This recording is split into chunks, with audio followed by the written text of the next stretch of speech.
If you ask the question, why is the Indian community in North America perhaps the single most successful immigrant community? I mean, there are 2 governors in the South, for God's sake, who come from Indian background. You know, former governor of Louisiana and South Carolina, who now apparently is in the cabinet, under the person whose name I won't mention. And so, the head of Microsoft in Washington is from an Indian background. So the Indians do extremely well here. Why? Because they know how to adapt. Because they're intelligent. And they know that they have to adjust and adapt to be successful here. It doesn't mean, to be the head of Microsoft doesn't mean necessarily you have to betray your Hindu background. You can be a faithful Hindu or Krishna conscious. It's not about that. It's just knowing how to be successful in the real world. I mean, how many Indians came to this country, and just paraded around in their dhoti or, whatever, and became governors or heads of big corporations? And so ironically, you have, Hindus coming from India who very intelligently know exactly how to integrate themselves in America, know exactly how to get ahead, and you have Americans born here who are totally clueless about it. Sometimes you can't see the forest for the trees. Sometimes people who are born here are just, they go brain dead about these things. So I would say that perhaps the best thing that American devotees could do is study the Hindu immigrant community to see how they became so successful. And of course, this doesn't mean that you give up your spiritual practices. It doesn't mean we're going to smoke cigarettes and have a beer after the puja. We're not talking about that. There is nothing in mainstream American culture which requires us to give up our basic principles. You can be completely mainstream in this country as a vegetarian who does not have sex outside of marriage, who does not gamble, and does not take drugs. In fact, among educated people, those things are highly respected and admired. There is nothing about our 4 regulative principles which in any way prevents one from becoming a respectable member of mainstream American society. And there is nothing in our spiritual practice. Meditating, Microsoft and Google and Apple all have meditation programs for their employees. Mantra meditation is totally respectable. Kirtan is respectable. Sometimes devotees, they falsely think that the world is not respecting and us and approaching us because of our philosophy and the 4 principles. That is utter nonsense. That is utter nonsense. We're not, Prabhupada never demanded that, he said, do not present Krishna consciousness as these rules. We are serious spiritual practitioners. We're supposed to be spiritual leaders. Of course we may follow a higher standard. We're inviting people to meditate on Krishna's holy name, on the Maha Mantra, which is the most beautiful sound in the universe. We're inviting people to learn the most sublime teachings of Bhagavad Gita, which makes sense practically to any reasonable, intelligent person. We're inviting people to eat healthy prasadam, not what I call the ISKCON killer diet. By the way, Krishna says in Bhagavad Gita that food in the mode of goodness is healthy, so I'll leave it to you to figure out how much of our prasadam is in the mode of goodness. And prolongs life.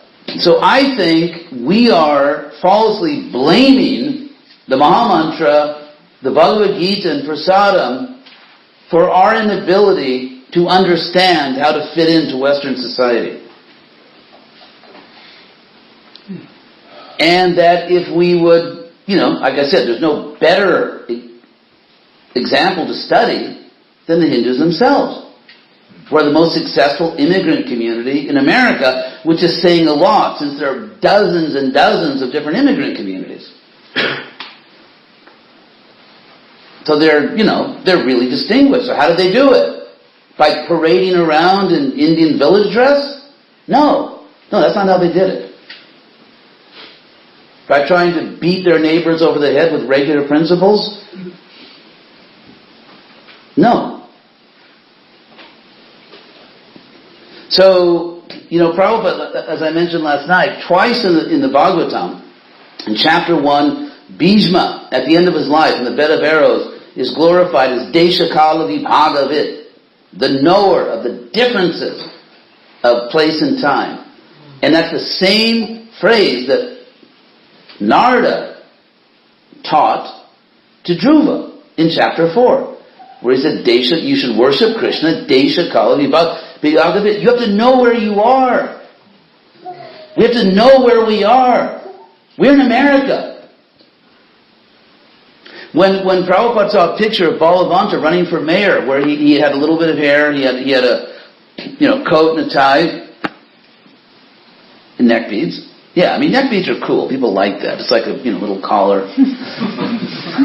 And Prabhupada saw the picture and he said, "This is what I always wanted, that you become famous as American Vaishnavas. This is the real Prabhupada." So,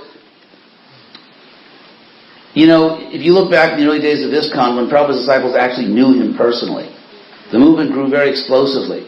And, went from a little movement where everyone knew Prabhupada and he knew everyone, and literally within a couple of years, it went to a movement where over 90% of all the people in ISKCON didn't know Prabhupada personally, had never had a personal conversation with him. It's just like, for example, in Christianity, you look at the early history of the Jesus movement, which, I could go on for days about this because I've studied it carefully, but if you look at the people who actually knew Jesus, the 11 apostles that knew Jesus, Paul was, special category. But if you look at the 11 apostles who actually knew Jesus, lived with him, traveled with him, none of them ever taught anything remotely resembling a Trinity doctrine. None of them in their wildest dreams ever imagined Jesus is fully man, fully God. It's the people that didn't know him. So if you look at pictures of ISKCON, Prabhupada walking with his senior disciples back in the time when they talked to him every day, everyone knew each other, often you find them presenting themselves as Americans, and Prabhupada, fine with it. And he says that. Read my papers. I have pages of quotes from Prabhupada. Prabhupada was not an ultra-conservative. Find out who Prabhupada really was. Read all the quotes. So what I'm saying is that ultimately, Prabhupada wanted to get the job done. That's the bottom line.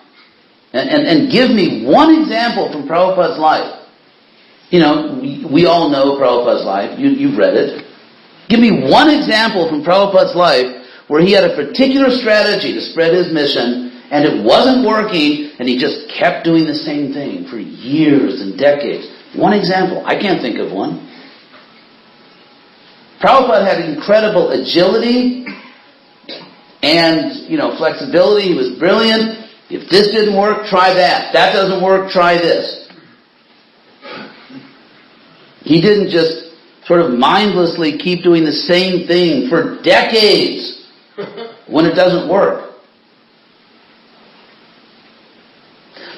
Prabhupada, so I'm just saying we have a duty to Prabhupada to get a job done. And the job that we have to get done is to make his mission work in the Western world. I sat at Prabhupada's feet, and Prabhupada said with so much happiness, just like the proudest father talking about his children.